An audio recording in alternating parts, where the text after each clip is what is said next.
Is it that Ihthikaaf should be done only in the mosque, or can the women do it in their homes? According to the hadith, the Sahih hadith, the scholars, they're divided. But the Salaf scholars, those scholars who follow strictly Quran hadith, they say since we don't find any hadith, we say the women did in the house. But if we find various hadith of the wives of the Prophet doing in the mosque, they say the Ihthikaaf should only be done in the mosque.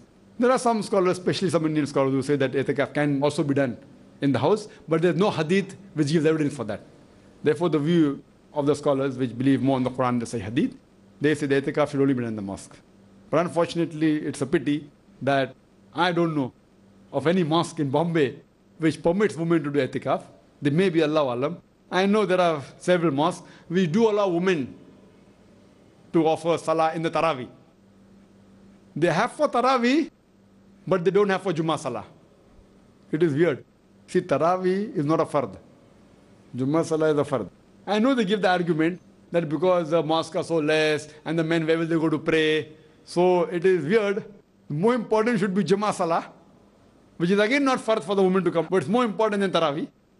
So we should have this movement of following Quran and Sahih Hadith. We should have mosques which allow Salah for every day. 5 times Salah they should be allowed. Whether they come or they don't come. I don't know of any mosque, at least in Bombay. I know of mosques which allow in Ramadan, like Masjid allows.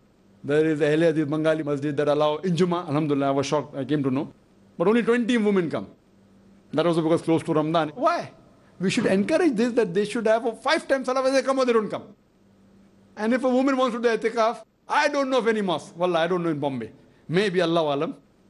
First I thought that there were places, but now when I inquired the 3-4 places which do allow women for Taraweeh, I came to know they don't have any place for Ihthikaaf for women. Why? So we should see to it that we should educate these people who are running these mosques and tell them there should be place for women also to have Ihthikaaf. There should be place for women because see, when we go out, suppose we go for some work outside, and the time for Salah is there, we immediately go to any mosque. What about the women? Where will they go? Where will they go? So don't women go out for work? For shopping or whatever it is? I don't know of any mosque, at least in Bombay. There may be, Allah Alam, I'm not saying there aren't, but I don't know of any, which has 5 times facility for offering Salah for the women. We should have a separate place. Let it be small. Let there be at least 10 or 20. So there are some mosques which have for Jummah only. But I don't know of any mosque. And during Ramadan, I know that Jama Masjid has. But we should have places where women are allowed in the mosque for 5 times Salah, whenever they require. And they should even have place for Ihthikaaf. Inshallah, when Allah gives hidayah to the trustees of the mosque, they see to it that at least they have a small place, separate facility for the women, inshallah, sister. But doing Ihthikaaf, if it's done, Ihthikaaf means leaving aside going to the mosque. So Ihthikaaf is normally done only in the mosque, sister. Hope that answers the question. وآخر دعوانا الحمد لله رب العالمين. يا رب إنك أنت السلام منك السلام إليك السلام.